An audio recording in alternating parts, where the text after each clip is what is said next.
Well, first of all, I want to greet everyone this evening and express my gratitude for the beginning of the Zanchi Society and privilege to be among so many scholars and students of Girolamo Zanchi. In preparing an introductory biography for the Italian edition of Girolamo Zanchi's commentary on Ephesians, it became evident that a brief account of his life would not adequately reflect the significance of the work.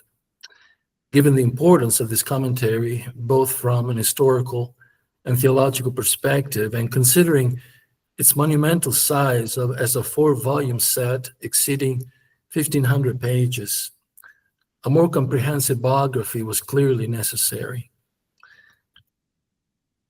The biography, as it was ultimately written, primarily focuses on Zanchi as an interpreter of sacred scripture and a theologian of the Reformation, while also addressing other aspects of his life, such as his roles as husband, father, and pastor, as well as his Christian character. For Zanchi was a man of profound theological convictions, fully committed to the Lordship of Christ, and willing to endure the suffering that came with that commitment. By offering this more nuanced portrayal, we aimed at providing a more accurate representation of Zanchi as a person, avoiding the risk of reducing him to a mere intellectual who mused over theological and philosophical questions. In the development of the biography, Zanchi's own writings and letters were, of course, the most essential of all the primary sources consulted. As for secondary sources, the studies of Giulio Orazio Bravi concerning the Italian period and Christopher Burchill concerning the Strasbourg period were foundational. Indeed, let me interject that all scholars and students of Zanchi owe a great debt of gratitude to these two scholars for their historical contributions. Further research was conducted in Italian and European archives to uncover new material that illuminated the key aspects of Zanchi's life, from his early religious training and theological studies in Italy, 1531, 1541, to the circumstances surrounding his death in Heidelberg in 1589. Regarding the Italian period, special mention must be once again made of the studies of Dr. Bravi, published in 1981, 2016, 2017, and then the last research, 2024. While all are significant, the most recent study, 2024, is especially important due to the newly discovered documents it contains, documents that significantly reshape our understanding of Zanchi during his Italian years. Indeed, as we followed Bravi's insights and pursued additional research, new areas for historical investigation emerged. But let us proceed in order. The earliest influences. Girolamo Zanchi was born on February 2nd, 1516, in the town of Alzano Lombardo in the Siriana Valley, a few kilometers from the beautiful city of Bergamo, located in northern Italy. Both of his parents, Francesco Zanchi and Barbara Mozzi, belonged to prominent families actively involved in the political and cultural life of the city. As a result, Zanchi grew up in an intellectually stimulating environment, benefiting not only from an advanced public school where he received an excellent humanistic education, but also from the influence of his father, a lawyer with a passion for classical literature, a lover of poetry, and the author of an historical chronicle written in elegant Latin on the war between the Republic of Venice and the League of Cambrai. Now, this is a particularly interesting book for what it reveals about Francesco, Girolamo's father. Not only his cultural background, but also his religious sensibility. Consider, for example, the theological affirmations or statements with which he opens the work, which was in 1916 translated in Italian, by the way. Certainly no one can reasonably doubt that living beings, the world, and all that is contained within it are governed by the providence of God. Nor can it be denied that things, especially great events, often happen in such a way as to lead human weakness, incapable of rising to a broader vision of events, into the easy error of blaming heaven itself for the way in which men behave in such events, when in fact there is a God who cares for them. Divine goodness inflicts sorrows on some justly, so that, having gone astray, they may return to the right path. On others, who are good, though for a reason that may seem less apparent, so that they may become even better. Yet not everyone knows how to bear calamities with patience, and it is in the trial that the difference between the good and the wicked is revealed. The relative tranquility of Zanchi's early years, lived during the comparatively peaceful period of the Pax Veneta, was abruptly shattered by a family tragedy. As he himself would later recount, my father died in Alzano during a plague outbreak in the year of our Lord, 1528. I was then about 12 years old and was engaged in the study of the humanities, not at home, but at school. Then at the age of 15, having lost both my parents and seen that not only my maternal uncle, Eugenio Mozzi, but also my cousins Basilio, Chrysostom, and Dionysius Zanchi were living in the community of the so-called Canons Regular, and being convinced that this community was home to many highly learned men, and that young people were educated both in good letters and in good morals, and knowing as well that the canons themselves, and in particular Basilio, who was then in Bergamo, invited and urged me to join them, moved by a profound desire to advance in my studies, I allowed myself to be received and admitted into that family.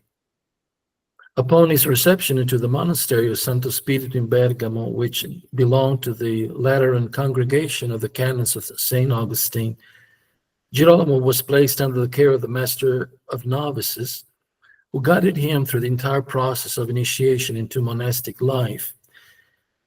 The novitiate was designed to instill discipline and religious devotion in accordance with the rule of St. Augustine and the constitutions of the order, which regulated every aspect of daily life: clothing, diet, demeanor, conduct, daily practices of religious discipline, prayers, fasting, celebration of the divine office, sacred chant, and participation in the sacrament.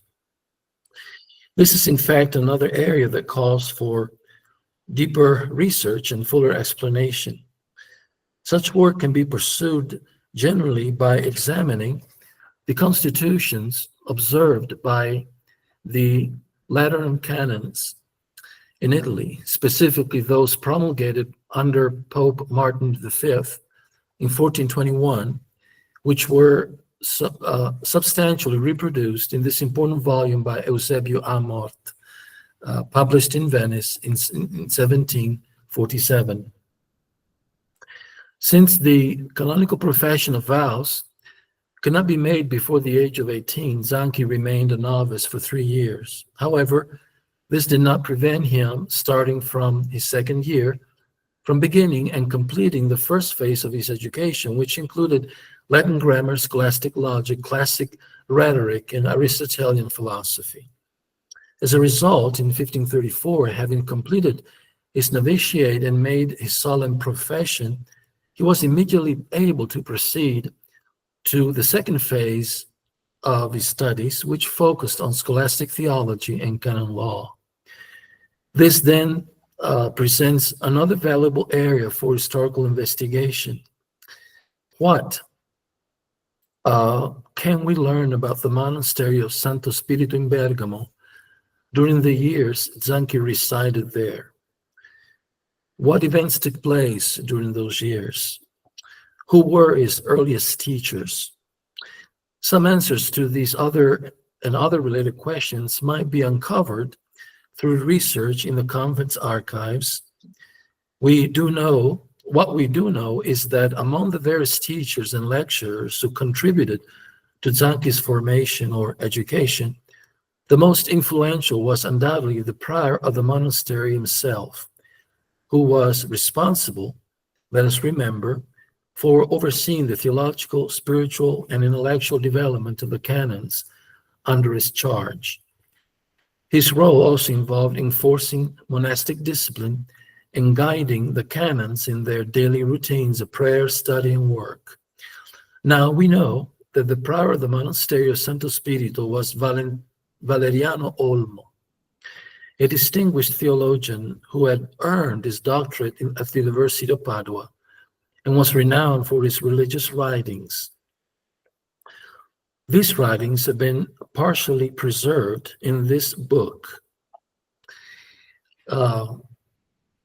This is Valeriano Olmo's own translation of the divine names by Dionysius, a, let us say, mystic theologian of late antiquity. And as you can notice from the title, Dionisia Rubagita degli Divini Nomi, tradotto, translated, dal Reverendo Padre Valeriano da Bergamo, canonico regolare lateranense, con alcuni bellissimi trattati della facilità del ben operare, delle 7 beatitudini, dell'oratione domenicale e dell'amor divino. So, this work contains several writings of Valeriano Olmo. It is true that the book was published in 1568, but the dedication letter by Olmo dates 1529, which is only 2 years before Zanchi entered his monastery in Bergamo. Another interesting element here is that the actual manuscripts of Valeriano's writings were given by a pious lady to Crisostomo Zanco, who was Girolamo's cousin. So he was instrumental in preserving the manuscript, and then so that we could have it today and be able to study it. So these are some of the writings of Valeriano Olmo contained in this book. There is a little booklet on the religious life, impediments to the religious life, another booklet, on the 7 Beatitudes, another booklet, exposition of the Lord's Prayer, meditations on love, beatitude, happiness, sin, etc., the 2 intellectual loves, on the benefit of creation, redemption, and sanctification, the names of God, loving God, pride, greed, gluttony, human ability, doubt, etc., a caution, the calling of the Lord. Of course, the question must be raised, what about his theological perspective? Well, here's a statement, along with many others that can be found in this book. Pensa che questo mondo sia un purgatorio, è meglio te purgar qui nei monasteri i tuoi peccati, con poca fatica e grande merito, che star nel purgatorio del fuoco senza merito. Think of this world as a purgatory, and that it is better to purge your sins here in the monasteries with little effort and great merit than to stay in the fire of purgatory without merit. In his writings, Valeriano places strong emphasis on mastering the human passions, disciplining the body, and cultivating the virtues through mortification and spiritual struggle. This perspective closely aligns with the ascetic monastic tradition, emphasizing that through such efforts a person may merit salvation.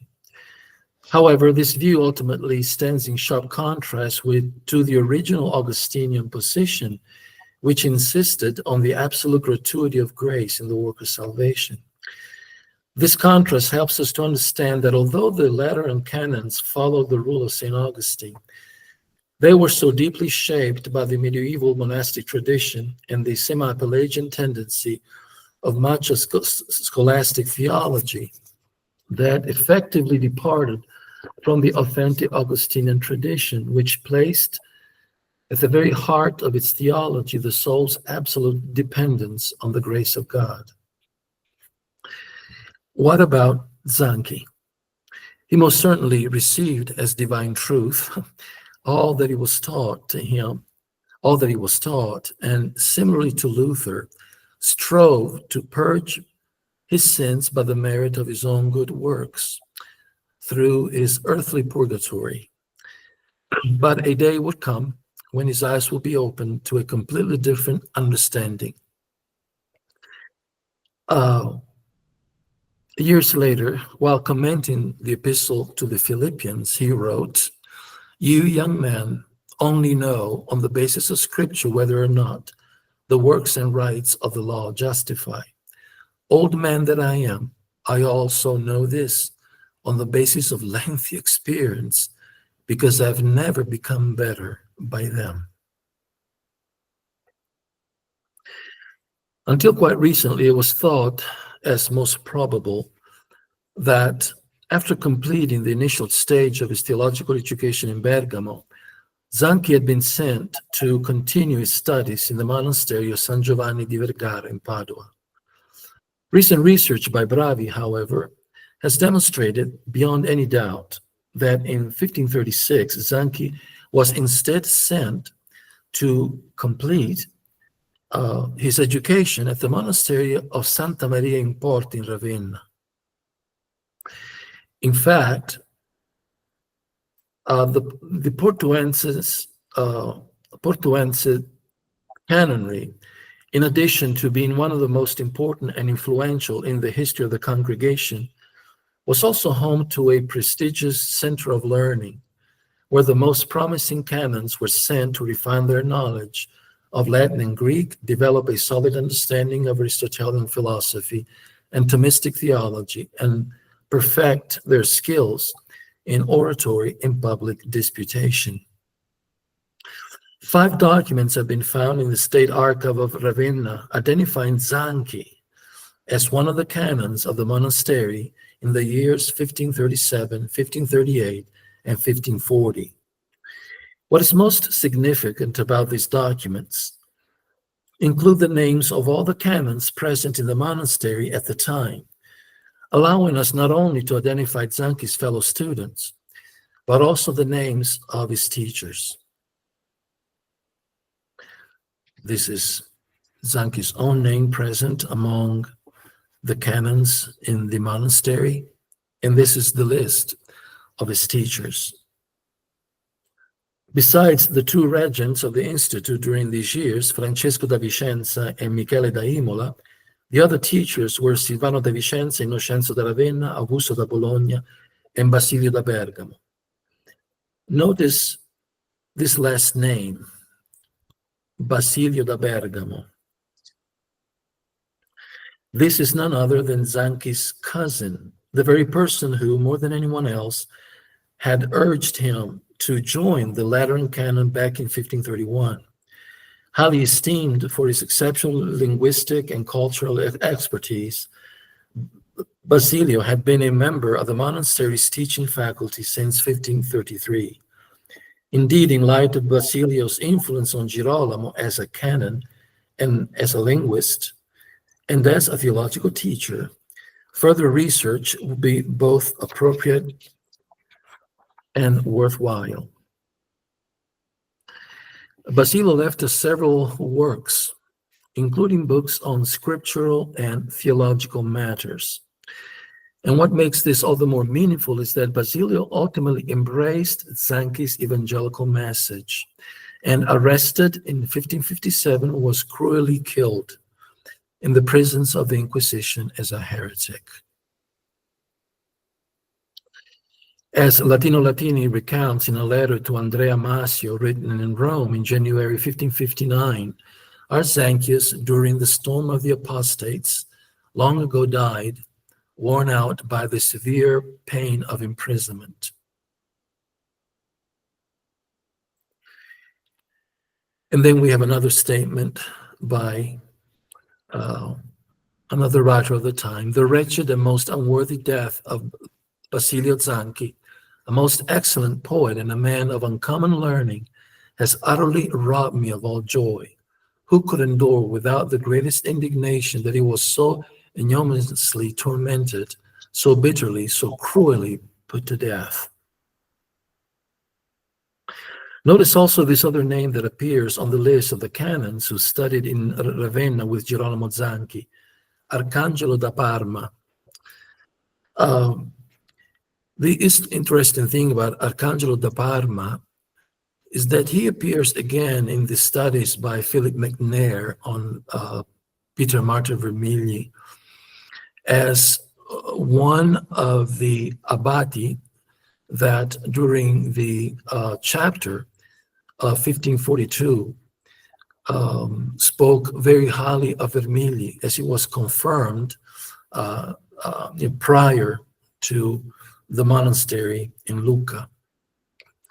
And so the question can be raised, was Arcangelo da Lucca, had he embraced evangelical faith? Was he influenced by Vermigli's teaching? Why did he support him at a very critical juncture in his life? Other questions such as, was Arcangelo da Parma already turning to some of these so-called heretical notions back in the monastery of Ravenna, which he shared with Girolamo Zanchi? Was there any connection between Arcangelo da Parma and Girolamo Zanchi? There are no answers to these questions so far, but perhaps some can be found in the future with further studies and research. Let us return with our thoughts to the monastery of Ravenna. Among the students who came predominantly from northern Italy, Zanchi found a true kindred spirit in Celso Martinengo. A native of Brescia, from a noble and culturally open family, since they were both of the same age and almost on the same disposition and will, engaged in the studies of Aristotle, languages, and scholastic theology, the two formed a deep friendship. Together, seeking to further refine their study of the humanities in general and of the Latin language in particular, they began attending the lessons of the humanist Bartolomeo Ricci, a professor of letters in the higher schools of Ravenna and the author of a Latin lexicon admired by humanists such as Pietro Bembo and Marcantonio Flaminio. Ricci employed a highly dynamic teaching method based on the imitation of the finest classical authors, especially Cicero. His students practiced translating texts from Latin to Italian, from Italian to Latin, exercises to be carried out with care and precision, like a horse turning the millstone without deviating from its path. For advanced students like Zanchi and Martinengo, Ricci also taught the structure and composition of orations and honorable, useful, and worthy subjects, instructing them on how to deliver their speeches with rich and elegant diction. Ricci developed a strong emotional bond with the two young canons. In fact, when they temporarily left Ravenna to continue their studies in another community of the congregation, the scholar wished to express his esteem for Zanchi in a letter full of affection and sincere appreciation for his moral and intellectual gifts. This letter is found in a collection of Ricci's letters published in 1560. In this collection, there are 2 letters of Ricci, one to Basilio Zanchi, by whom Girolamo was most probably introduced to Ricci, and the other to Girolamo himself. Part of the letter reads thus: "My dear Zanchi, aside from the studies we share, I hold you in the highest esteem for your singular modesty and other outstanding virtues of your soul. You have remarkable intellect and write quite well. Now you have granted ample time, free from all concerns. So if you only have the will, you will have everything you need. And I have long known that you do not lack this will.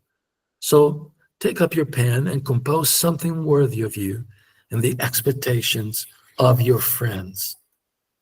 Now, we would obviously like to know more about the circumstances of this relationship. And we can know more, not only because Ricci left us many literary works, but also because we have several collections of his letters. For example, in the 3rd volume of his works, we find this statement: "Almost a year has passed since then when I arrived in Ravenna, where I publicly professed the humanities. The citizens of the city regularly gave us the right to begin our public duty. At this time, while teaching in Ravenna, we refined the parts that belong to the 3rd section of our apparatus." From the 2nd volume of his works, we find several letters written from Ravenna by Ricci. So through some of these letters, we may understand more of what happened during that time, and perhaps a little bit more of the circumstances of the relation between Ricci and Girolamo Zanchi. Also, in another volume of Ricci's letters, we find many other letters written by him from Ravenna, as well as several references to the Zanchis. Next, we would get into his time at Lucca with Vermigli and the great turning point of his life. It will get very involved, and perhaps there could be another opportunity in the future to delve into some of these other aspects, and also other aspects of his life in Italy, his years in Italy, where further research would be more than necessary. Several archives are to be revisited, not only prior to his conversion to the evangelical faith, but also afterwards. Namely the archive of Lucca, the archive of Pisa, the archive of Venice, the archive of Ravenna. There are several documents that can be studied, and perhaps just to give you a couple of minutes more, just to give you an idea of what was found. We visited the Archive of Venice a few months ago, and many documents there of the Roman Catholic Inquisition, hundreds of trials and documentation. So this is the folder holding the documents of the trial of Donzellini, Girolamo Donzellini, who was an evangelical in the 1500s. And there are, this is another folder. These are hundreds of pages of interrogations by the Roman Inquisition. And I have not had the time to go through all the pages, but the little time that I took, we see a reference to Celso Martinengo and Girolamo Zanchi there, and then an entire page dedicated to Zanchi's influence on Donzellini, so perhaps in the future we will be able to speak more about these matters. Thank you so much, and once again, sorry for the inconveniences. Good morning, everybody. The roosters are not yet quite crowing here in Perth, but as I said to Patrick, Zanchi is worth getting up for pre-dawn any day of the week. So I'm delighted to be with you all. Big thank you to Patrick and also to Yi for pulling this together, and for amazing privilege to have the opportunity to present a little bit of my research. As Patrick mentioned, I've just finished my doctoral studies. My focus there was on Zanchi's ecclesiology. And what I'm going to speak about today is, I guess, some elements that were somewhat ancillary to that. I'm not going to focus on his Zanchi's ecclesiology specifically, but some other things that I've discovered as part of that research. And I hope that you'll find it interesting. I just absolutely loved Renato's presentation. That's incredible detective work that's going on there. So thank you, Renato. I'm really excited to hear more of what you discover there.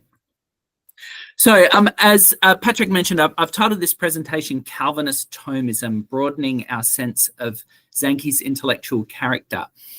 This phrase, Calvinist Thomism, this, of course, has been used to characterize Zanchi's thought, his intellectual approach, really since Donnelly's seminal article in 1976 on Calvinist Thomism, an article in which Donnelly argued really that Zanchi was first and foremost, most fundamentally a Thomist in his training, but who was then later drawn to Calvinism, drawn to Reformed theology, but who continued to retain aspects of Thomas Aquinas's methodology, his philosophical approach, what Donnelly called Aquinas's rationalistic Aristotelian substratum, that Zanchi continued to make use of this in articulating and defending Reformed theology.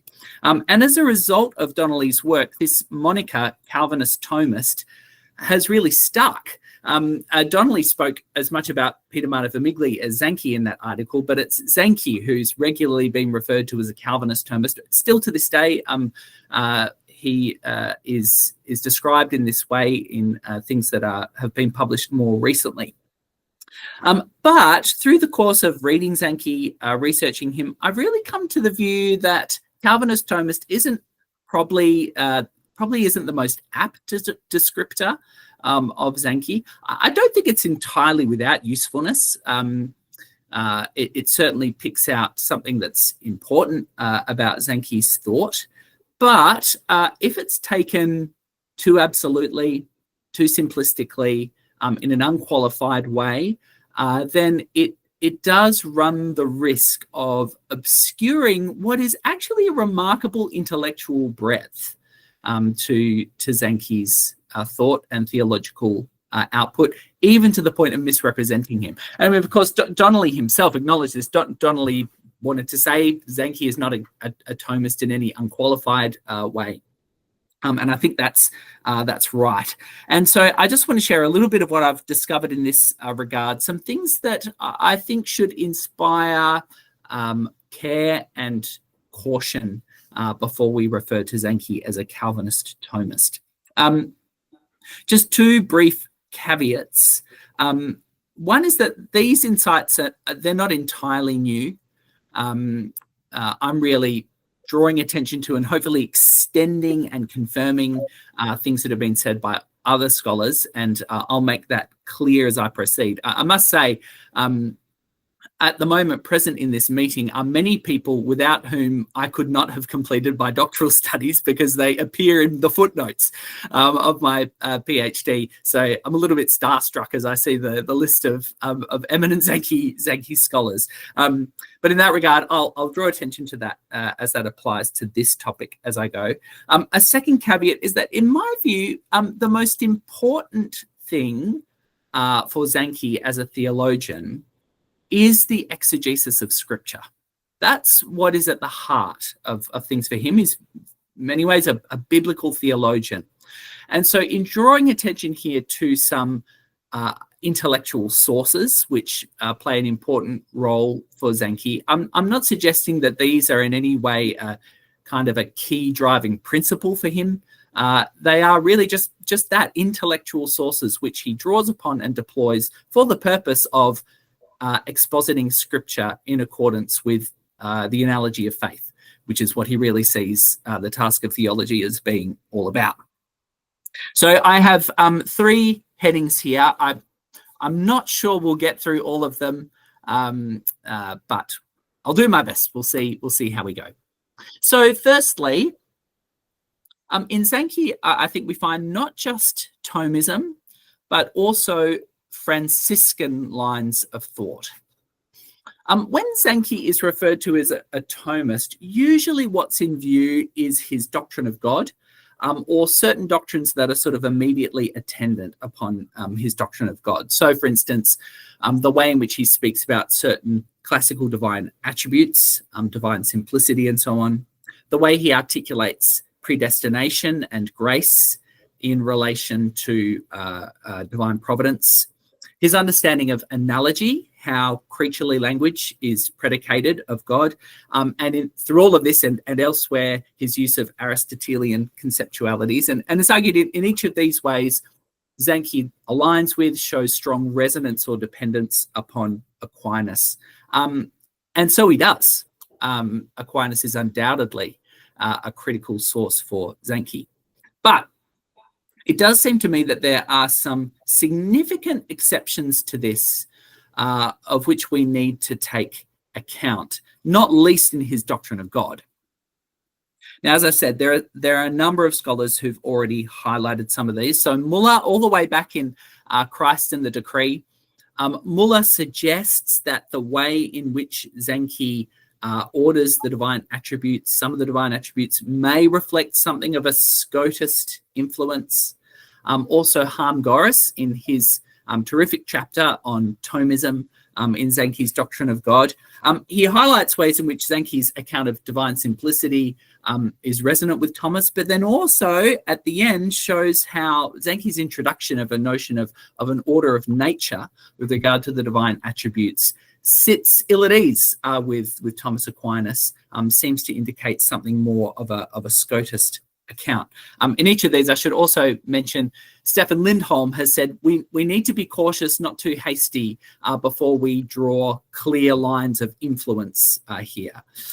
Nevertheless, my reading, I think, has turned up some further aspects of Zanchi's doctrine of God, particularly his doctrine of the Trinity, which seem to reflect a more Franciscan resonance.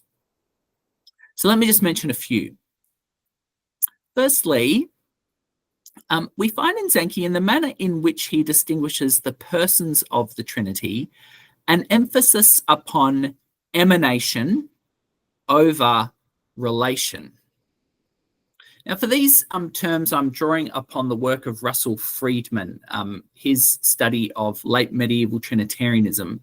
And Friedman has argued that what we find in late medieval approaches to the doctrine of the Trinity are 2 distinguishable approaches to the question of how the persons of the Trinity are to be, as it were, marked out from one another. He argues that on the one hand, there's what he calls a Thomist or a Dominican approach. This is one which emphasizes opposed relations of paternitas, filiatio, and spiratio. This is an approach which Friedman argues has its proximate origins in Thomas Aquinas in particular.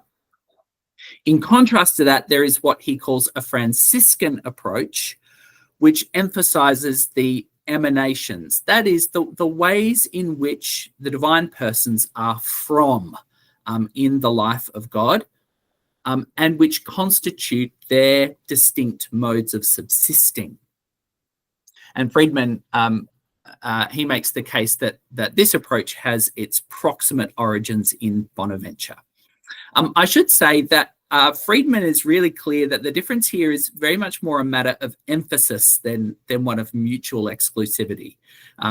He says, particularly when we're in the 13th century, we find these things coming together in various ways in theologians of either school. Once we get to the 14th century, things are a little bit are becoming a little bit more divided, I suppose. But certainly, at least at the level of Bonaventure, Thomas Aquinas, this is about emphasis rather than mutual exclusivity. Now, when we come to Zanchi and we look at his approach to distinguishing the divine persons, what we find is far more continuity with something like the Franciscan emphasis than the Dominican emphasis. So here is a representative statement. This is taken from De Tribus Elohim. Zanchi writes, "There is just one divine essence, eternal, most simple, most perfect, as the scriptures describe. And the one whom they call God is this essence. Next, this essence is distinguished into several persons by different modes of subsisting, which they call personal properties. Namely, inasmuch as the essence, itself unbegotten and uncommunicated, communicates itself, speaking improperly, since properly speaking, the Father communicates it, and by communicating begets the Son.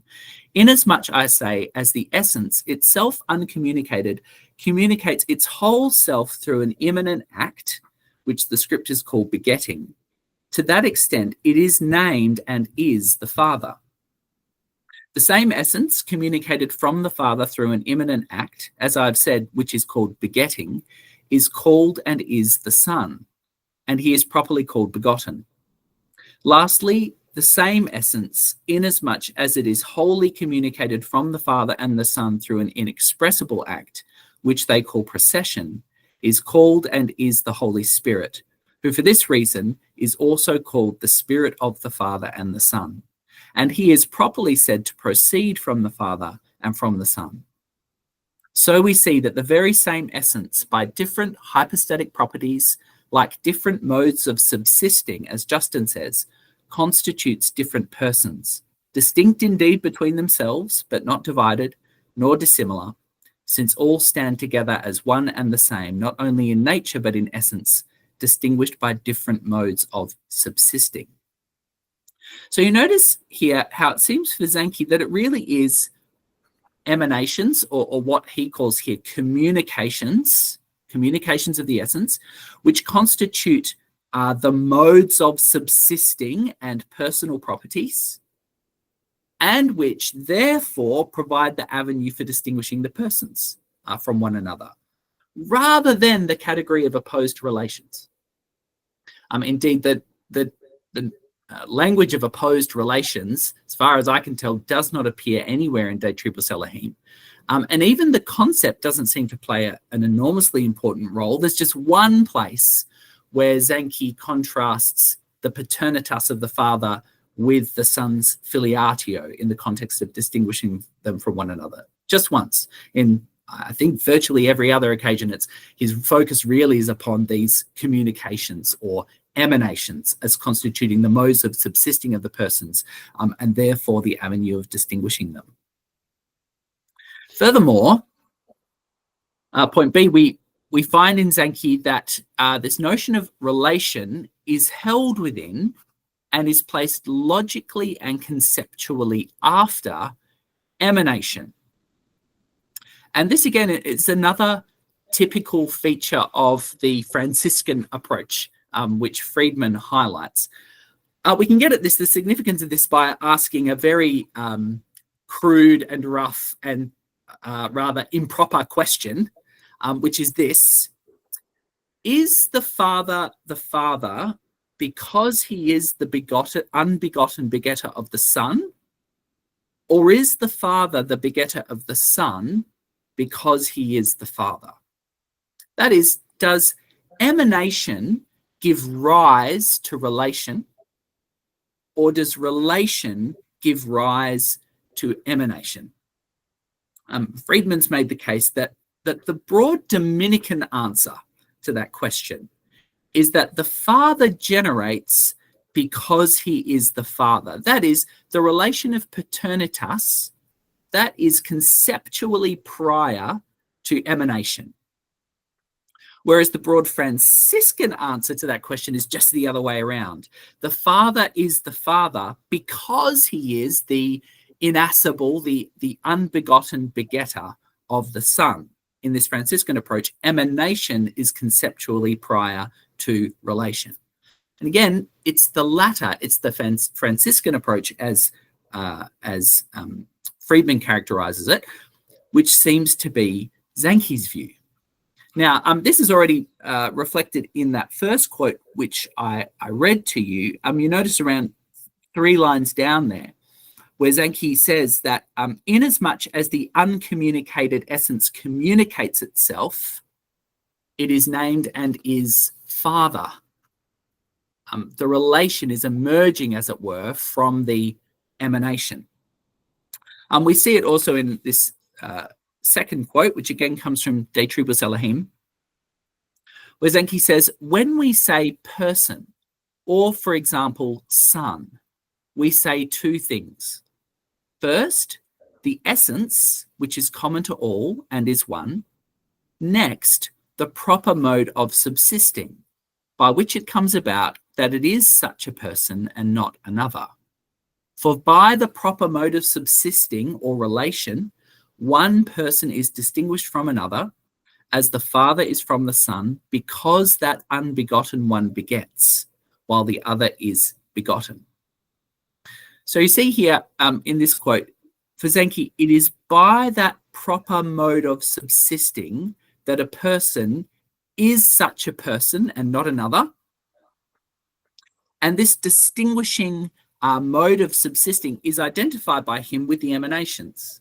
The unbegotten one begets, while the other is begotten, which suggests that emanation is conceptually, logically prior to relation.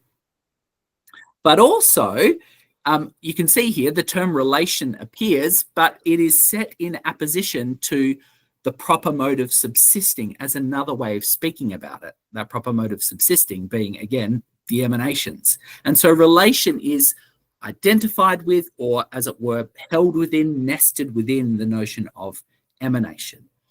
All of which tracks quite closely with Bonaventure in his discussion of a similar point. I've given you in the footnote there references to Bonaventure's sentences commentary that you can follow up. Much more stronger resonance here at this point with Bonaventure than someone with Thomas Aquinas in Zanchi. Even though Zanchi never cites Bonaventure, he cites Thomas Aquinas a number of times, but he never cites Bonaventure. So, you know, I want to be cautious here and not go rushing in and say he's definitely been reading Bonaventure and he's drawing upon him. Nevertheless, I think when you set what Zanchi's saying, what Bonaventure is saying, what Thomas Aquinas is saying alongside one another, the lines of affinity, of commonality, of resonance seem much more to be between Zanchi and Bonaventure than Thomas Aquinas, at least at this point.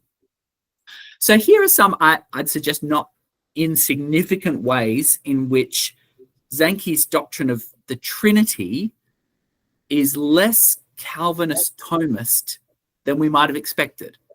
Seems to be somewhat more Franciscan than Thomist. That's the first point. On to the second point,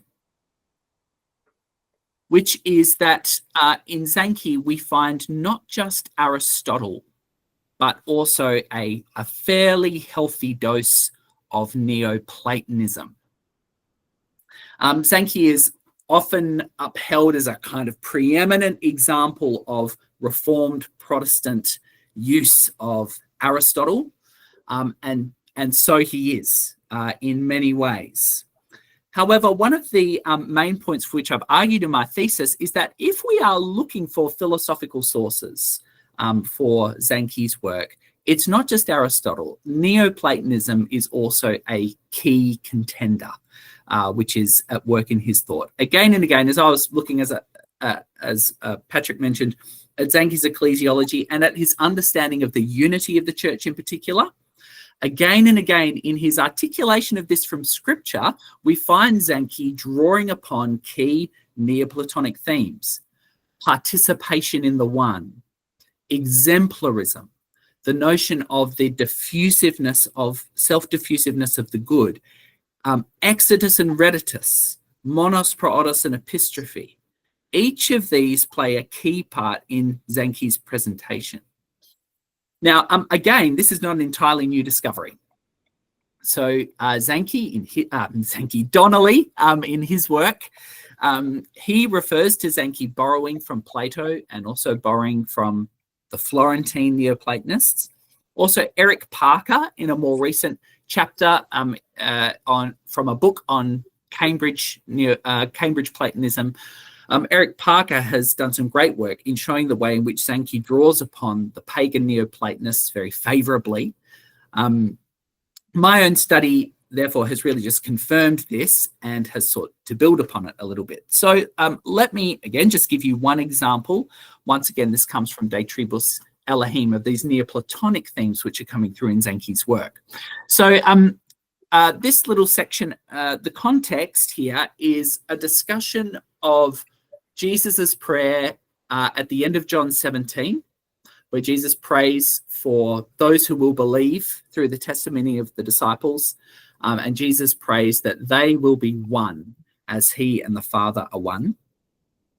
And Zanchi is arguing here that the church is made one through its union with Christ the head by the Spirit, as Christ serves as the mediator through which the church is brought to participate in the unity of God himself. That's kind of the bigger picture, the context. And as part of that, this is what Zanchi writes. He says, the Father is in Christ the mediator as the highest, supremos. Christ as the midpoint, the medius, dwells in us, who are the lowest, the infimi. And so we are immediately joined to Christ, and through Christ to the Father, above whom there is nothing, and in whom is the fount of all life and all good. Therefore, the head and foundation of the whole of ecclesiastical unity is Christ with the Father. And so he says that they might be one in us. And below he says, I in them, you in me, that they may be completed, that is, perfected into one. So just a few things to draw attention to here. Firstly, this idea that Zanchi refers to of the lowest, the infamy, being gathered in unity to the highest, the supremos, through a medios. Zanchi is drawing here upon a pseudo-Dionysian notion, what's often referred to as the lex divinitatis, the law of divinity. So interesting to hear from Renato about Olmo, this prior in Bergamo who was producing a translation of the works of Pseudo-Dionysius. Well, here are pseudo-Dionysian themes, which Zanchi is drawing upon. This idea that the lower multitude are returned to unity by the work of a mediator who draws them back into connection with the first principle. This idea of the lex divinitatis, this is a standard part of the kind of Christian Neoplatonic metaphysical vision through the medieval era. Here it is present in Zanchi. But Zanchi is giving it his own twist.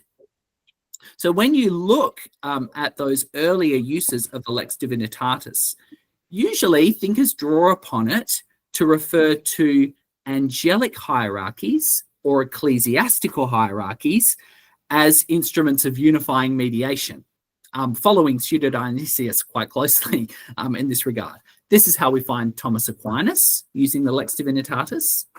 It's also, very interestingly, perhaps more prominently, found in the bull Unum Sanctum, Boniface VIII's bull, drawing upon the work of Giles of Rome, in which that discussion of the church's unity in the earthly headship of the Pope is spoken of in terms of this law of divinity, whereby the infimi are returned to the unity of the supremos by means of a mediator. Now, no notion of that ecclesiastical or angelic hierarchy is found in Zanchi when he discusses or draws upon the Lex Divinitatis. For him, he uses it to speak solely about the mediation of Christ alone, his unique mediation towards his elect members in their spiritual communion with the Father. So it pertains to the invisible realm of grace, and it's about Christ's sole mediatorship, not an ecclesiastical or angelic mediatorship. But significantly, in making this change to Pseudo-Dionysius, Zanchi is not muting the Neoplatonic conceptualities here. He's actually just striking another note within it. So Wayne Hankey, in his work on Christian Neoplatonism in medieval period and also in the Renaissance, he's argued that there are two traditions of Christian Neoplatonism that can be identified that are evident through the medieval period. There's one which is associated particularly with Dionysius and which is characterized by this emphasis upon hierarchical mediation. But there's also a stream of Neoplatonism which is more Augustinian, which emphasizes the sole mediatorship of Christ against the notion of certainly angelic mediation, and which emphasizes certain binaries, nature and grace, corporeality and spirituality, visibility and invisibility, interiority and exteriority. And so what we see here in Zanchi really is a bringing together of both of these. He's nesting a Dionysian account of mediation within an Augustinian account of Christ as the sole mediator, and really doing so in a way which services a distinctly Protestant account of the church's unity through communion with Christ as the sole mediator and communion with the Father in him. And so here's just one example of Zanchi showing himself to be really favorable towards Neoplatonic, Christian Neoplatonic ways of expressing things, of articulating scripture's teaching, not just the concepts of Aristotelianism. Given time, I might stop there. I'll let you follow up the third heading for yourself.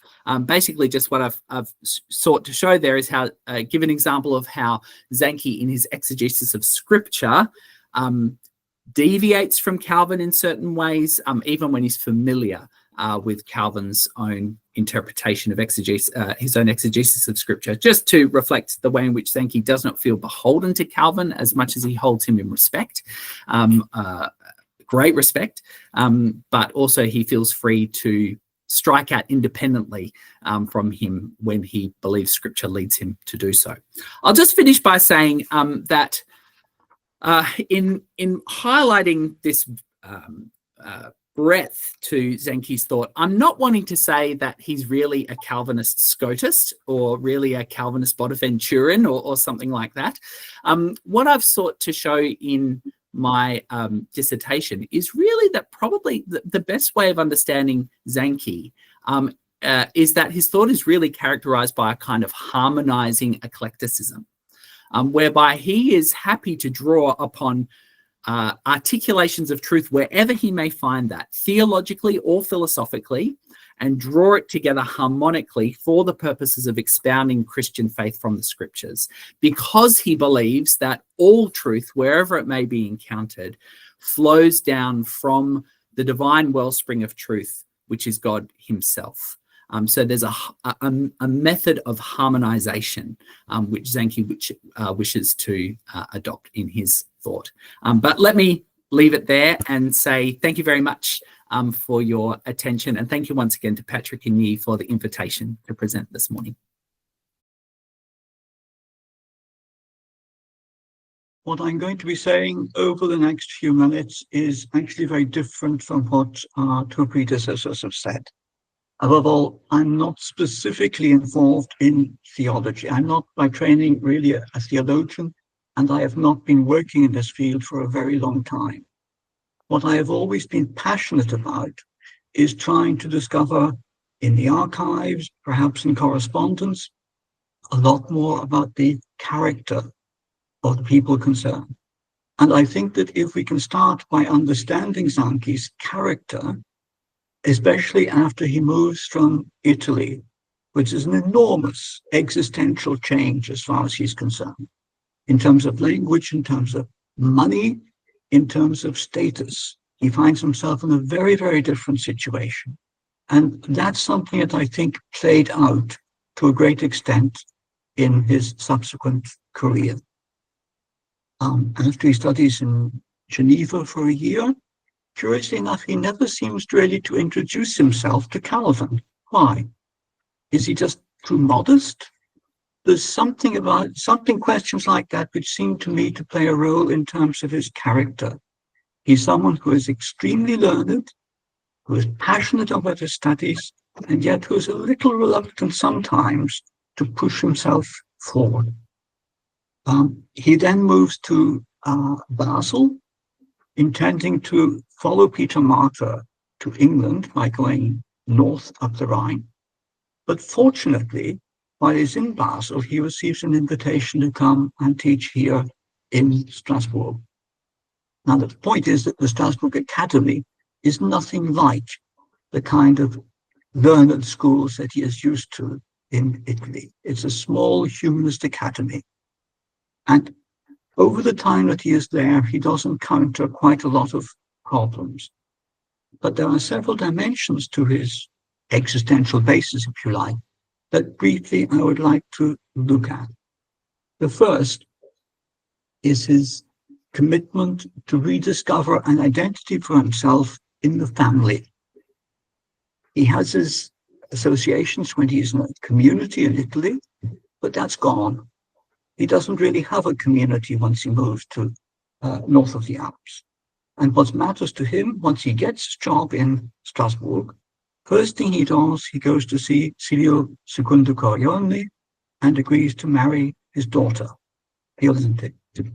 Now, in fact, in theory, it sounds a pretty good match because she's actually been brought up by her father to understand and even to speak a little Latin, which is highly unusual. But in fact, his first marriage proves to be, if I may put it like this, a disaster. He goes back to Strasbourg, she gets pregnant, and she has a miscarriage. She gets pregnant again, the second miscarriage. But this time, it leaves her paralyzed from the waist down, or at least more or less. And Zanchi is not only shocked, but he is really at a loss to know what to do. He writes to his friends in Zurich saying, well, what do I do? And they say, well, take her to the thermal baths.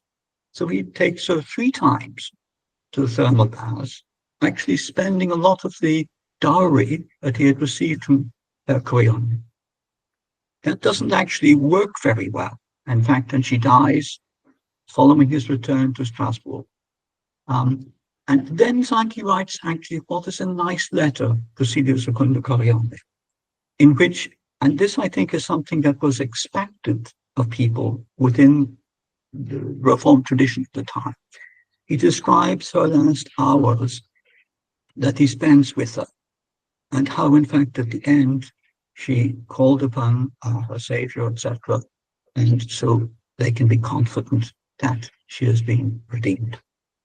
Now, what's important as well, in this letter to Corioli, he introduces a little epitaph.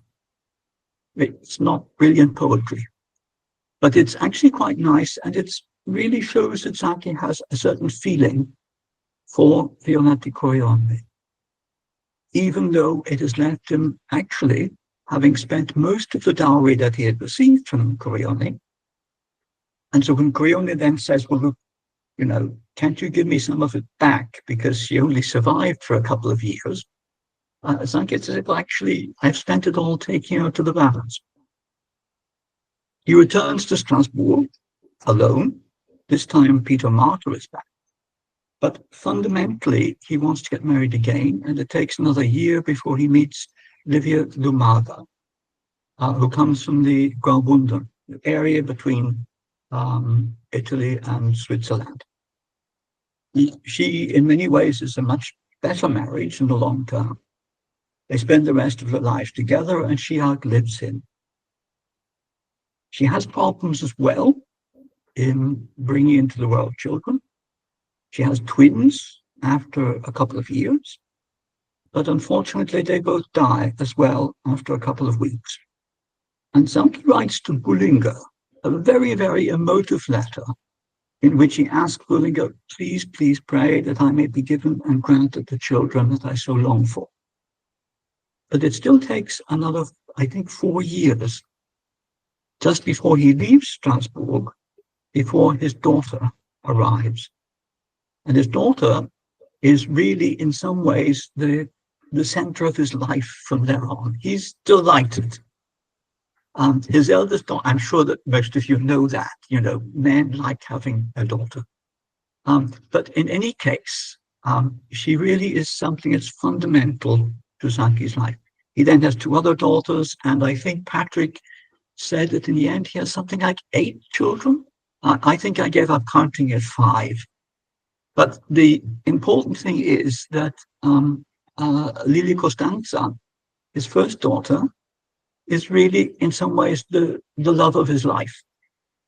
And later on, when he moves into the Palatinate, he spends a lot of time trying to make sure that she gets a very good husband. And I think, in fact, maybe I'm wrong about this, but I think her husband is the person who eventually takes over and edits Zanchi's works or something like that. But in any case, there's a nice little story about her marriage, where Zanchi wants to invite the Graf von Sayn-Wittgenstein, who's a distinguished aristocrat. But he's very conscious of the fact that someone who comes from nobility may not want to turn up to a kind of professor's wedding. And so he has to ask around, do you think the Graf von Sayn-Wittgenstein would actually accept such an invitation? Which says something, I think, about his character there as well. But in any case, as far as he is concerned, by the time he has moved to Heidelberg with his children, how many children he has, that is his family, and that is the rock of his existential existence, of his life.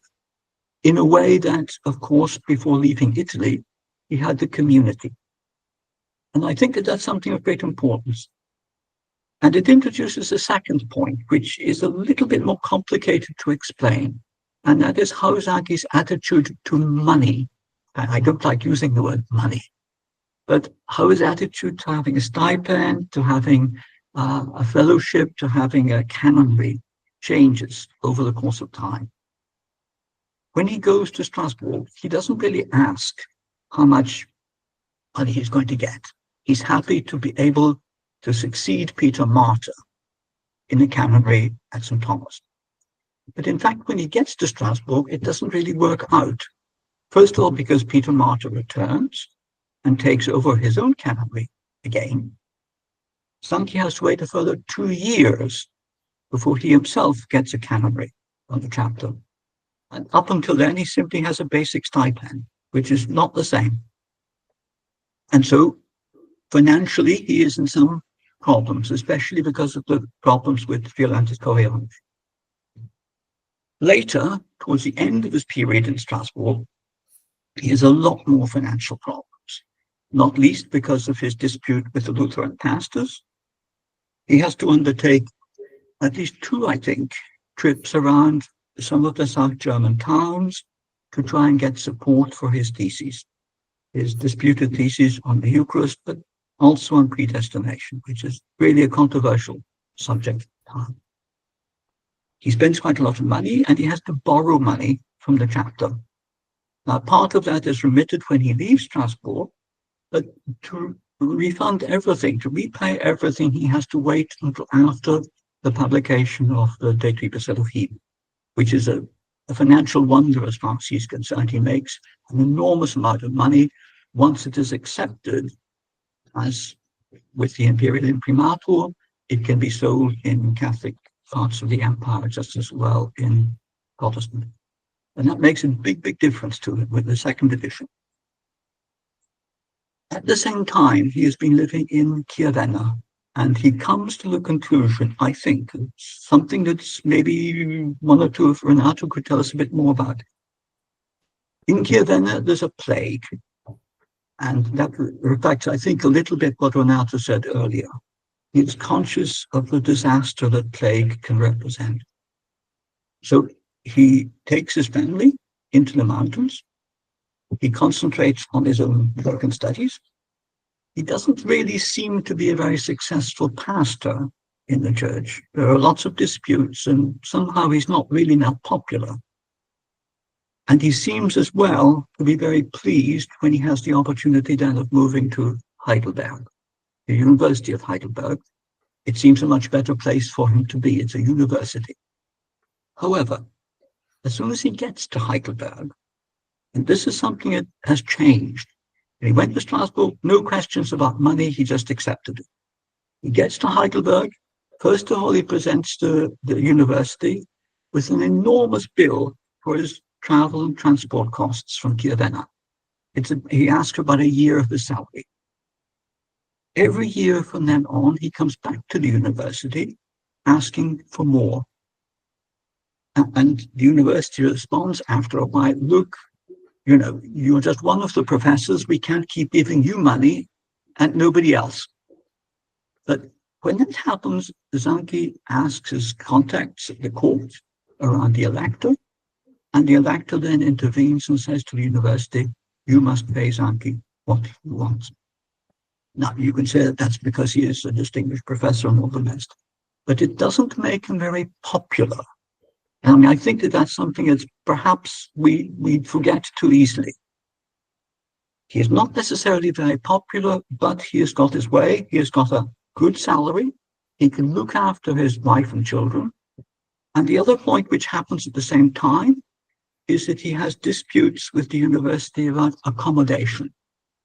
He says he can't afford to buy his own home, which is perhaps understandable, but he refuses to accept the home that is initially proposed.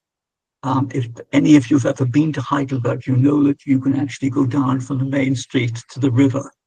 And in the 16th century, this was not a very healthy place to be. And Zanchi says, no, I'm not going down by the river. He eventually gets a much nicer home, and he seems to settle down there with great pleasure. We know that he spends his time building. He repairs the house to the annoyance of his neighbors. Other things he annoys his neighbors about is letting his geese break through their garden wall and damage the vegetable subplot. But fundamentally by then, in Heidelberg, Zanchi feels at home. He has found and rediscovered an existential basis.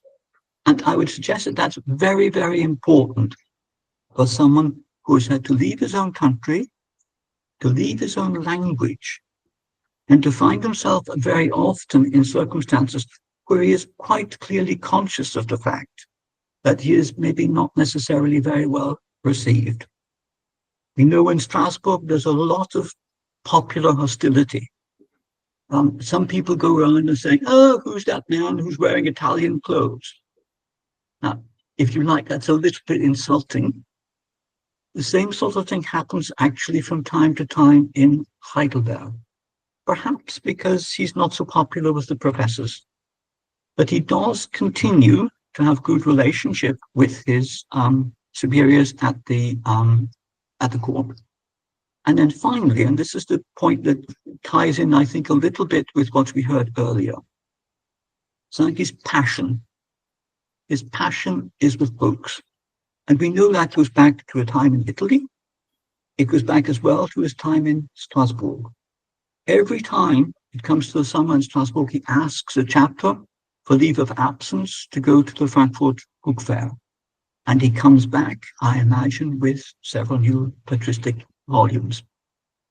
We know in particular that when he moves from Chiavenna to Heidelberg, half of his removal expenses are to pay for the transfer of his private library.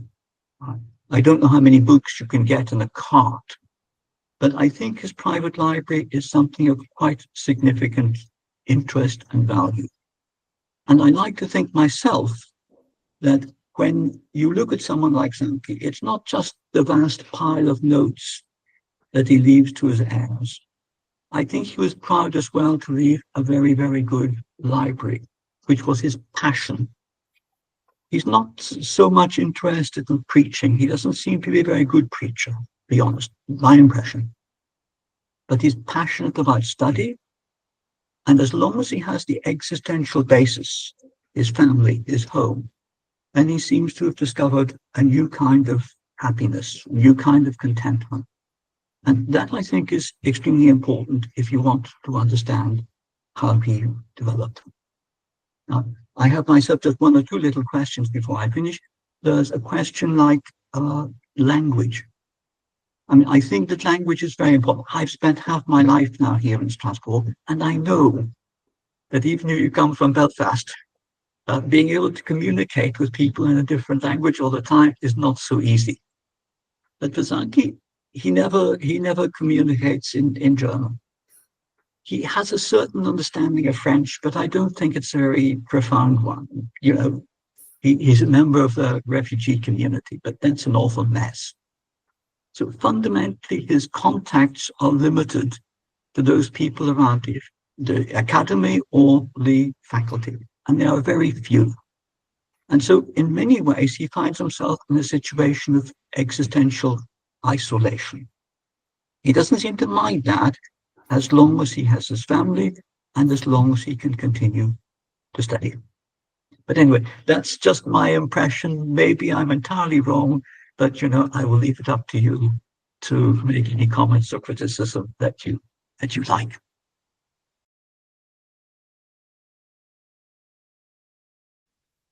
Why? What do you think the motivation for Zanchi to stay in Italy after his after departure of Peter Martyr for such a long time, and what was the turning point of him really decided to make that change? Yeah, that's a very interesting question. I think, plan to be brief. I think, first of all, probably similarly to Luther, Zanchi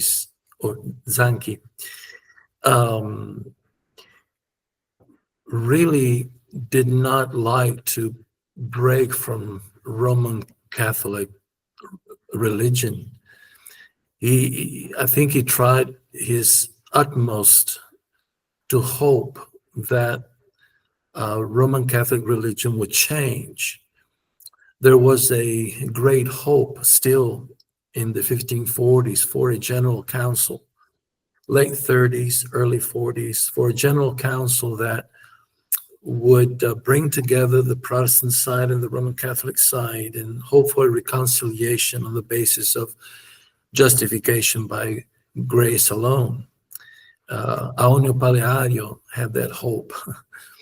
And so many of them continued to hope, often in a hopeless situation because the persecution was increasing tremendously during the 1540s, especially in the later part of that decade. So I would say that's one answer. As Christopher highlighted, it was an existential trauma for Zanchi to leave Italy and to break away from the church in whose bosom he had lived all his life. And I think for a long time, he did continue to hope for a revival and reformation within Roman Catholic Church. Another thing to understand, I believe, is the work that was done in Lucca. Because the work of reformation that was begun by Vermigli, along with his helpers, Zanchi, Celso Martinengo, and others, did not only concern the convent or the monastery. They actually started an underground church, the underground church of Lucca. That's where the Turrettini families were converted, the Diodati families were converted. And when Vermigli, just in the midst of that Reformation, that was seeing hundreds of converts to the evangelical faith, had to flee, Vermigli had to flee. Some of those who had embraced evangelical faith decided to stay because the Reformation in Lucca had just begun, because they didn't feel like they could abandon these newborn believers that would have left, that would have felt abandoned had every one of their teachers left, along with Vermigli. So we have 3 letters of Vermigli that he writes back, 2 letters that he writes back to the Church of Lucca, and he explains all this. You still have teachers there that are looking after you. You are not completely abandoned. Finally, I would say that if we carefully study the years that Zanchi and Celso Martinengo lived in Italy after embracing the evangelical faith, we can see them very much involved in the evangelical movement. They know of the bishops. From a letter of Celso Martinengo, they knew of the bishops that were favorable to the evangelical faith. They had relationship with them. They knew of Valdez. They paraphrased writings and circulated manuscripts. They really participated in the evangelical movement that tried to, begin in Italy, after which, it was completely destroyed by the Inquisition.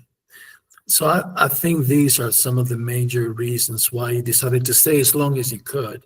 When they were finally discovered, they both had to flee, Celso Martinengo and Girolamo Zanchi. They just were cornered. They couldn't do otherwise, or else they would have been imprisoned and killed. So I guess I have another question for Thom. Is that do you think Zanchi was conscious when he used the Franciscan theme of thought, or was he mostly unconscious? It's just a very general way of doing theology. So he was not deciding whether this is using the Franciscan way or whether he used the Dominican way. Thanks, Yi. Yeah, it's a good question. It's hard to answer definitively because, as I mentioned, Zanchi, if we just think about De Tribus Elohim, his citation of scholastic authors they're not plentiful, and there are reasons for that. I think Dr. Ben Merkel has argued in his monograph that it might be that Zanchi, his focus upon scripture in De Tribus Elohim is reflective of a polemical context in which he's trying to refute anti-Trinitarians and do so as much as possible on their own terms, on their own grounds in scripture. And so that would perhaps lend against the force of citing a scholastic author, as well as his own kind of eschewal of partisanship. You think about in his inaugural oration at Strasbourg, where he says, amongst the Catholics, we've got Scotists and Occamists, and amongst us as well, we have our Lutherans and our Zwinglians and our Calvinians, and I'm just going to be expositing the Bible. I don't align with any of these as a school, so it would connect with that too. Having said that, as we know, he is extremely learned. He was trained in scholastic theology, as he himself says, medieval theology, and that would suggest that he knows whom he is invoking, or he knows where his arguments will have their predecessors. That would be my assumption. I mean, it raises another question, which I would have to put in the line of questions, if you like, for Dr. Burchill, which is his library. Do we have Zanchi's library? Do we know where it is? Because it would be amazing if we could discover some volumes and study his marginalia, because that would give enormous insight into his own influences. But Dr. Burchill, tragically, you're shaking your head. We don't know where his library is. No. It disappeared during the 30 Years' War, I think, together with a lot of his, well, not his manuscripts, but his home and everything else. There's nothing left in Neustadt and the Weinstraße, where he spent the last few years of his life. I presume that his library would have gone with his children, perhaps back to Heidelberg, but during the 30 Years' War, that was all destroyed as well, the sacking of the Heidelberg castle, and nothing, as far as I'm aware, nothing survived. Speaking of Zanchi's true character, do you think he really liked the thermal spa? That'll be the thermotherapy that after he brought his wife there. Do you think he personally participated in that? That's a funny question. As far as the baths are concerned, Zanchi takes his wife to the baths just to the west of Zurich, and they're still there. I mean, it's quite expensive now, but you can go if you like. I don't think he himself used the baths. The idea was that this was a potential cure for his wife, who has this problem with becoming partially paralyzed as a result of a miscarriage. And from my little bit of research online, apparently that can actually happen. And at the time, nobody had any idea what to do. I think in practice, most people just let their wives basically die. And I think there was something that's much more sensitive as far as Zanchi is concerned. He genuinely feels maybe even the sense of responsibility. But it's difficult, and this is just speculation. I always puzzle with the one phenomenon that we don't have any correspondence between, at least that survived, between Zanchi and Peter Martyr Remedi. That is a very difficult thing to think about, because a lot of time people think they are just so close to each other. Could I just say something here? I know that I sent you a long email and parts of it were wrong, but fundamentally, it seems to me that, first of all, they always correspond in Italian. Why that should mean that none of the letters survive, I don't know. But I never found any letters in Zurich or places like that, and not here in Strasbourg. But I think it's also true that there was a little bit of tension between Martyr and Zanchi. Silly things like the lecture timetable here in Strasbourg. The fact that Zanchi was probably rather frustrated that when Martyr came back, he just got his canonry back, and Zanchi was sitting around for 2 more years on a fairly low income. I mean, I'm not trying to say that that's very important, but I think many of us can understand that sort of thing. But above all, it seems to me that Zanchi had this enormous sense of deference to people that he considered in some sense as a superior. Why does he not introduce himself to Calvin when he's in Geneva? Why does he have difficulty when he moves around in actually trying to meet and talking to the sort of people that would have been very useful to him? He's happy with his books and in his home. I mean, that's fine. I mean, I understand that very well. It's similar for me. But I think that for many people, when we think about Zanchi as the sort of second generation of the reformers, we think that in some ways he should have been like the first generation, preaching, standing up in the corners and saying, just believe. And that's absolutely not in his character, at least not in his character as I understand it. Maybe Renato and the others can correct me here, but I do not think that his ministry in Chiavenna was very successful. He has an association with the French Refugee Church, but that's a bit of a disaster as well, not least because their pastor is a disaster who leaves from time to time. It's actually very difficult to compare. And it seems to me that Zanchi, as a result, in some ways, withdraws. He's happy with his books, studying and writing. And, that's what we learned today. I think, I hope. Yeah, in the beginning, I was making some reference to the fact that in the biography, we try to represent Zanchi also in his role as a father, as a pastor also. I may be wrong, but from what I gathered from the letters, both published and unpublished, it seems like he was always a Christian, a husband, a father, a pastor, and a professor. Like he was almost all of this in Italy, because he was pastoring the church, the underground church of Lucca.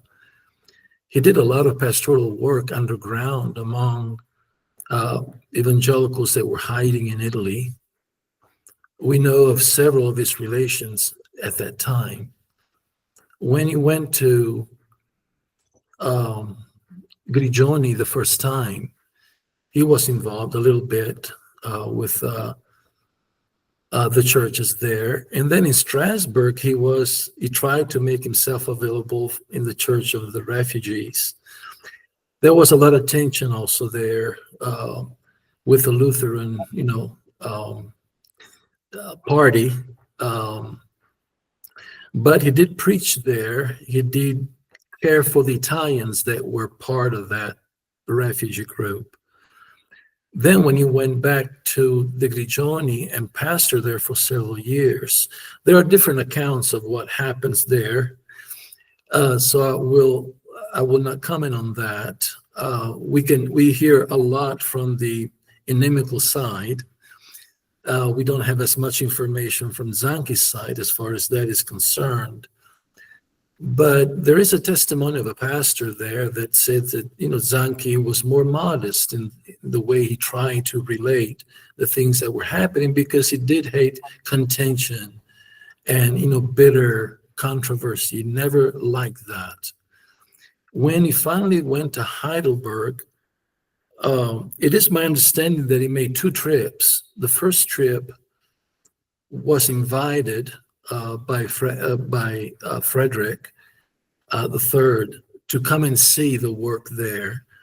And Frederick promised him that he would pay for his trip. So he went back to Grigioni to get his family and made the trip through the winter. But even in Heidelberg, he was a pastor even there, because there was another church of refugees in Heidelberg, and some Italians were there, and he taught and preached there. He does mention that he also, preached. He speaks of his sermons while there. And I think something similar, perhaps not as much, can be said of his final years.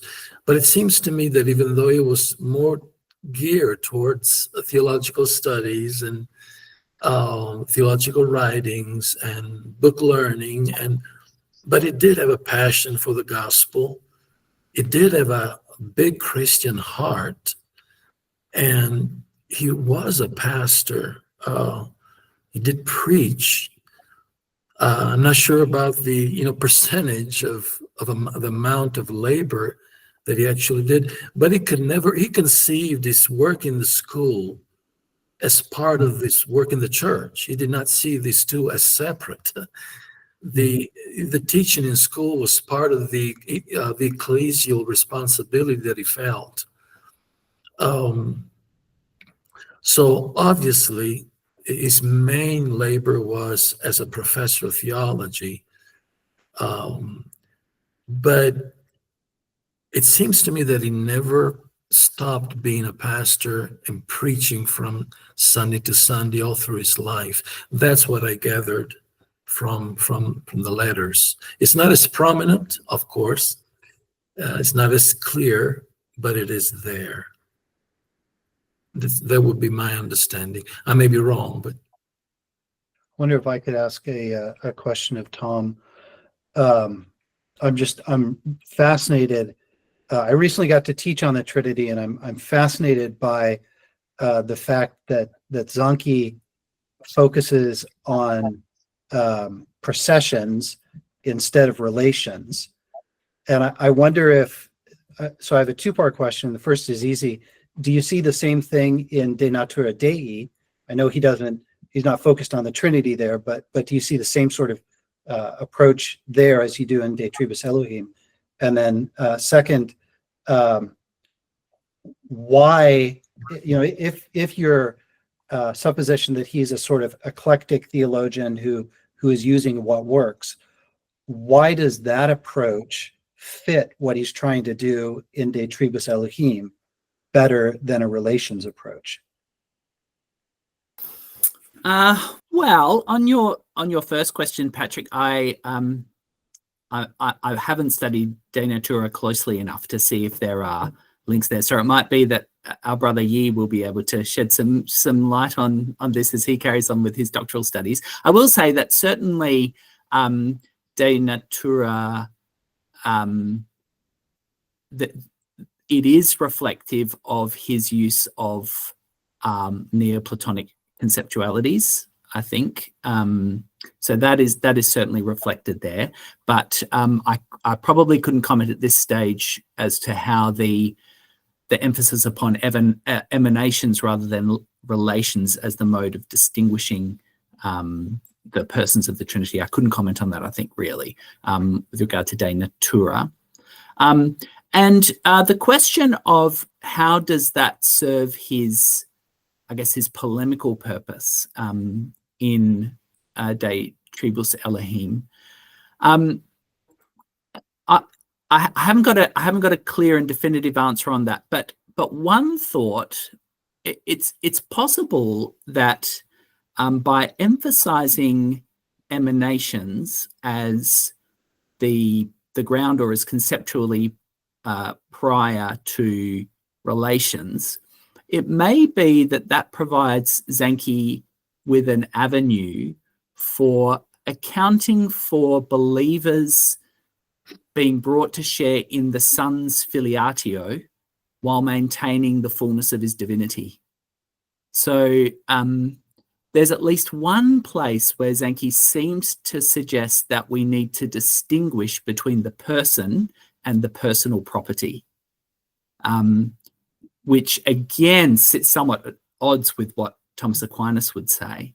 And he doesn't really comment further on that. But then later on, he speaks again and again and again and again about how, by virtue of adoption, believers share in the filiatio of the Son by grace.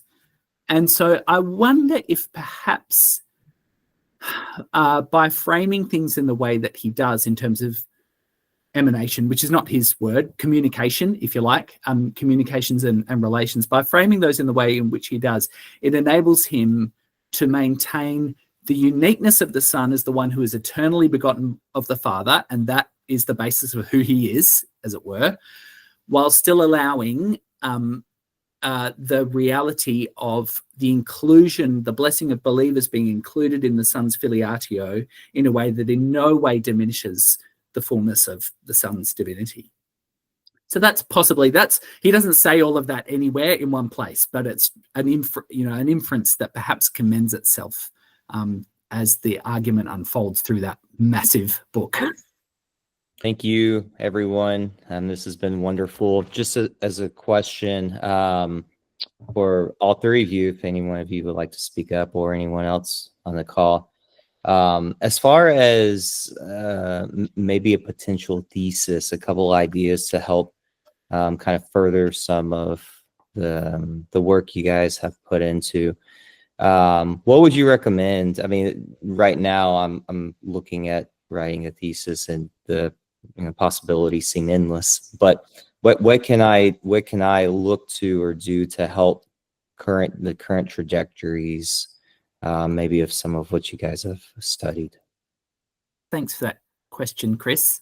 I think the philosophical sources for Zanchi, I mean, there's just so much more work to do there, and exploring whether there are what some of the more diverse ranges of resonance with the different strands of medieval theology across the spectrum of the doctrines that he addresses. I think there's wonderful scope with regard to that. And my own focus on ecclesiology, I definitely have not written the book on that. In writing my dissertation, there's so much more that could be looked at there. In particular, maybe Zanchi's doctrine of ministry and his understanding of church discipline. It seems, I think, as though Zanchi moves from speaking about the notes of the church as being preaching of the word and the administration of the sacraments without discipline being included there in the 1550s. That this is evident in his commonplace on the church from 1553 and in his commentary on Hosea and other places from the Strasbourg period. But then post Strasbourg, he pretty much always includes discipline in some form amongst the notes of the marks of the church. So, you know, that could be something interesting to look at, to see the way his understanding of discipline changes and whether there is anything to the idea that he is he only comes to include discipline amongst those marks a bit later in his career. That's a thought. I'll briefly say that one thing that I found fascinating about Zanchi was the value he attributed to friendship, real friendship. It just is all through his letters, and he feels betrayal very much.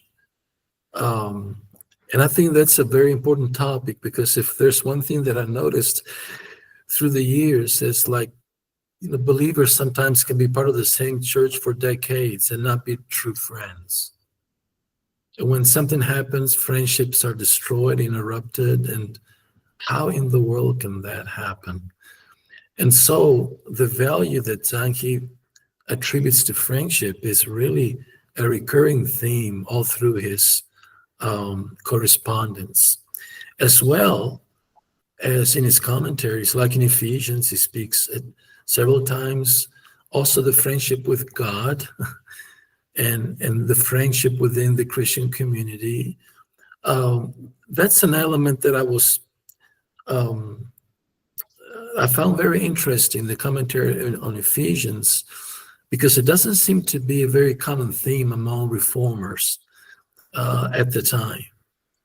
Our relationship to God as a friend relationship. Abraham was God's friend, Zanchi says. And so I think that's very important also from a pastoral point of view. And I'd like to add that the pastoral emphasis of Zanchi's commentaries also has something to say about the way he understood relationships and the teaching role that he had within the Christian community. Chris, I would just say that there's a wide open field. There is so much to be done. One thing that I think would be really valuable would be working between books. So almost everything that has been done, I can only think of one example where this is not really the case. Almost everything that has been done in terms of Zanchi's theology has focused on one book that he wrote. And people, because he wrote so much, it's hard to move across his whole corpus in order to get a sense of, what's happening. I was talking with David recently about the Compendium, which is written early in Italy, largely notes on Calvin's Institutes. David was pointing out that there were things in there that were substantially different from what later Zanchi would say. And so does this represent a actual shift in his theology, or does this simply represent the compendium is merely notes on Calvin, and then later on he's developing his own theology? I don't think we even know the answer to that question, really. Any work that's tracing development in Zanchi's thought over time would be really, really interesting, I think. Yeah, I think there is a trend. There is a trend to really dive into the complexity of his thought. I think Thom's first point is like very good summary of the whole trend, is that beyond Calvinist Thomism, that's the trend. And on the historical biographical point of view perspective is, I think it's like on every point of his life, we need more information. Especially like in the Italian period, is especially after Luca. So after Remili gone, that 10-year is like hidden years. But even after Strasbourg, Chiavenna, Heidelberg, it's just more things. I just would interject that the compendium that he wrote on Calvin's Institute, it's very interesting. Some study what was done on that, but not but we need to do more. I had some slides comparing the two documents, and there are, just on the chapter dedicated to justification by grace, and if you compare the two Latin works, Calvin's edition of 1543 and Zanchi's compendium, you can find areas where Zanchi's changes Calvin's wording or interjects his own thoughts. He adds a verse, he writes a summary. It's not just a copying Calvin's book, it's sort of reshaping it. He had such a terrible handwriting that even the inquisitors weren't able to understand what he wrote. But what he wrote was incredibly clear when it comes to the message of grace. And so it's really, I believe it's really not a compendium. It's not a summary at all. The edition, when it was printed, was over 600 pages long. It's actually a selection of some of the topics treated by Calvin, like 15 topics. There were just rephrased in Zanchi's terms and thoughts to some extent. And to study that in depth is a major, it's very important, because you have there the first writing of Zanchi that we have, for sure. I mean, there are traces of other things previous to that, but we know that he did that after Vermigli left, because he uses Calvin's 1543 edition. And so to go through that whole work and compare the two and find the changes, the interjections, the thoughts, the reflections of Zanchi, it will be a fascinating work. You have him going through the whole spectrum of the major topics of theology while still in his monastery. It's not the only work that he did that with. There's also one of Bullinger's work he did that with, but he did do that.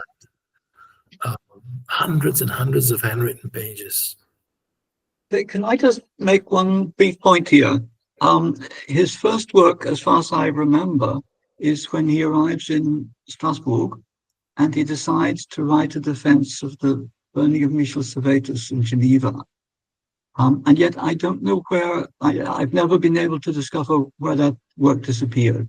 We know that he wasn't happy with the transcription that was made by one of Bullinger's sons. And so he said it has to be done again. But then Beza produced a defense, and so Zanchi gave up. But I've never been able to discover any manuscript or any printed work which suggests what Zanchi had actually said. But I mean, in a sense, I find it slightly negative, but I mean, yeah, I guess he deserved what he got. Dr. Bravi, in his 2024 study, he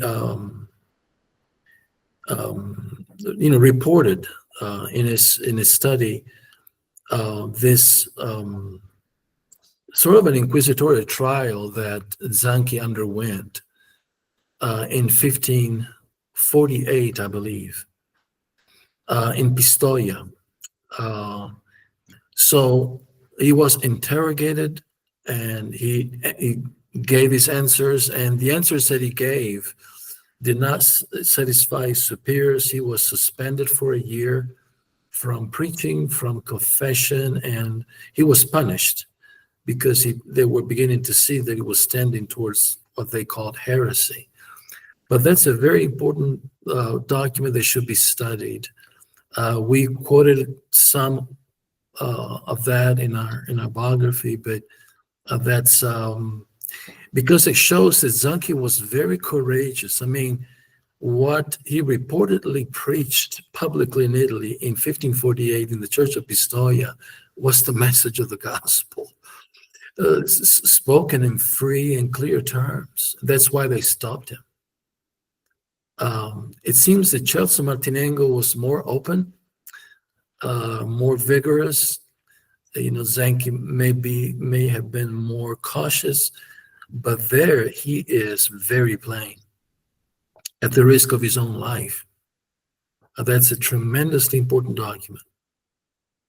So I'm wondering if his experience of being punished by the Inquisition, would that affect his attitude on the church discipline issues, where he found in the Reformed churches?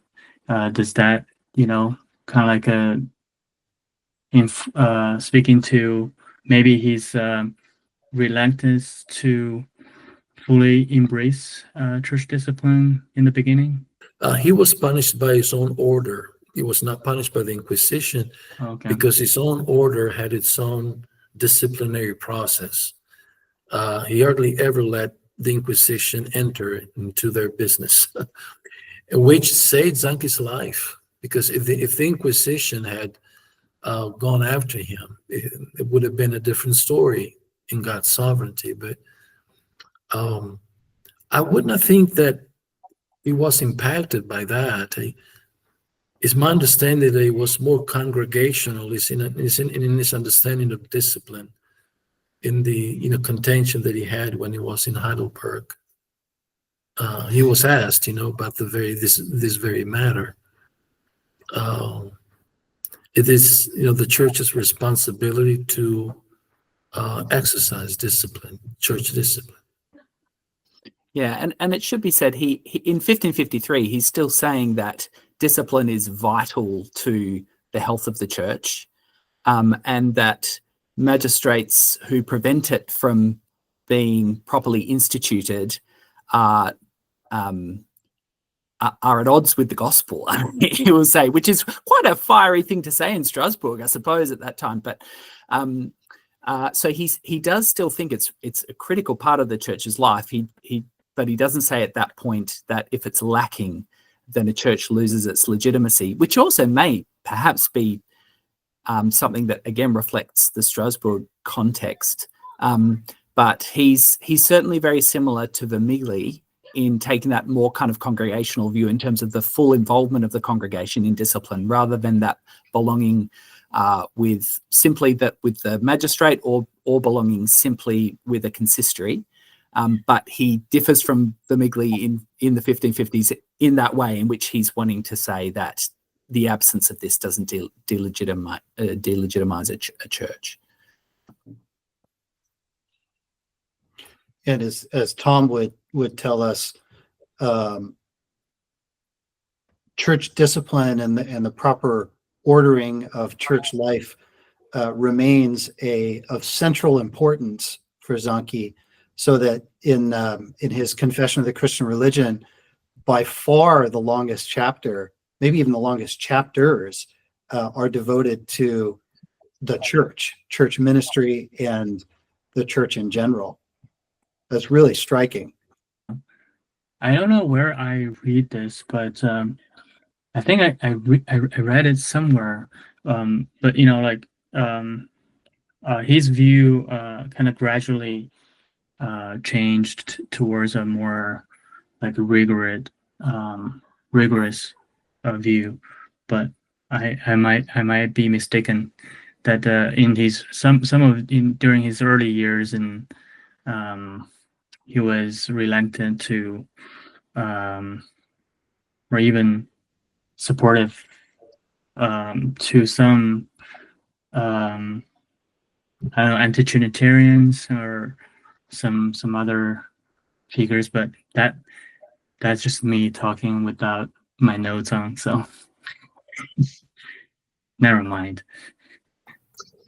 I think you may be referring to the Grigioni period, when he was somehow accused of not dealing strongly enough with some anti-Trinitarian church members. And when he was replaced by Scipione Lentolo was much more vigorous in the exercise of discipline in that case. That's not to say that he in any shape or form accepted anti-Trinitarian views, but there was a lot of confusion on those issues. A lot of people were misguided, didn't know what they were saying, they were influenced by, and they did not have enough discernment to say otherwise. So he tended to not to be an extremist as far as an interventionist in terms of church discipline, but take more time to really understand context by context, person by person. Perhaps in younger years, we tend to be more dogmatic and interventionist. And in later years, we tend to go case by case and evaluate with more equity the situation. This what I would view the thing to be. Well, first of all, thank you, Patrick and Yi, for bringing this together. It's the first time I hear talk about Zanchi for all this time now. It's only been through books, and I never held a long conversations with anyone about him, actually. So this is quite a surreal experience, that he's actually a real person. He's very, very much so. So thank you, Christopher and Renato, especially, for giving flesh and bones to this friend of ours. I was just thinking of one thing, and this is connecting to what Thom brought up, but also what the other presenters were saying. So how we should understand his sort of Aristotelianism, his Thomism, and all these isms. I think there's at least twofold problem with this sort of language that can be misleading us. One is that we have a conception, we think, of what that means, and it's quite a school bookish, even if we've done our homework quite well. So I mean, I don't know if Zanchi himself would ever talk about Aristotelianism in the sense that we tend to do, or Thomism in that sense. I don't. Of course, there were schools, and there were Lyceum, and so on. But I get the sense that the kind of Thomism or something like that Zanchi was presented to in his early years in Italy is not the Thomism we often assume when we read him. And so, for instance, the distinction between Aristotelianism and Platonism, I mean, whatever we learn from Second Vatican is one of the things that we've come to see, that there's a Platonic element in Aquinas, and that's not separate from the Aristotelian side. And that's exactly how the late antiquity philosophers were thinking, that it was more of one tradition. So I think I very much applaud Thom's trying to push us beyond this, but then we can think maybe to think along with Thom, maybe the emanationist element of his Trinitarian thought would be quite natural for Thomists to express in the late 16th century. Do we know that from the sources? I mean, I would assume it would not be as big of a problem by then. For various reasons, they had a common foe in the anti-Trinitarian and so on. So I mean, these are sort of conceptual issues that I'm thinking of, not very deeply, but just listening to you, all of you. So that was just one of the things I've been thinking about. Thanks, Stefan. That's tremendously helpful. I mean, I think one of the issues underlying the reference to Zanchi as a Calvinist Thomism is it assumes that Thomism is just one thing that can be very simply defined, which exists identifiably all through the centuries, and what actually makes Thomism is itself a fairly contested point, not only today but also with reference to historical description. So that's a very important and helpful point. And as I say, I mean, Zanchi himself, so in his preface to the Physics, to Aristotle's Physics, which some have pointed to argue that Zanchi, he clearly prefers Aristotle. That's kind of the direction in which he's moving. Actually, what he says is that he thinks Aristotle is more useful in the classroom, but that this should not in any way be taken as a denigration of Plato, and that he really does believe that these things can be harmonized, which itself, I think, is, as I mentioned, is something of a historically characterizes the Neoplatonists, the classical Neoplatonists, that impulse towards harmonization, and that's reflected in Thomas Aquinas as well.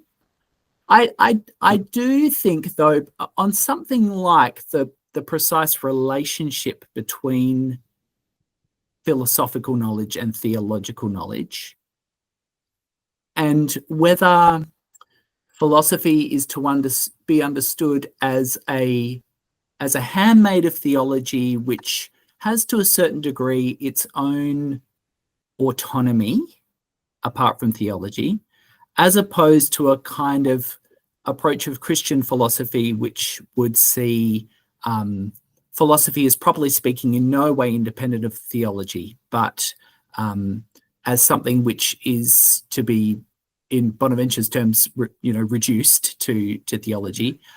I think there is a difference there between, say, the role that Neoplatonism would play in someone like Thomas Aquinas and the role it would play in someone like Bonaventure. So that there is absolutely Neoplatonism in Thomas Aquinas, but its relation to theology is articulated differently to him. And even in that respect, I think that the preface to the Physics,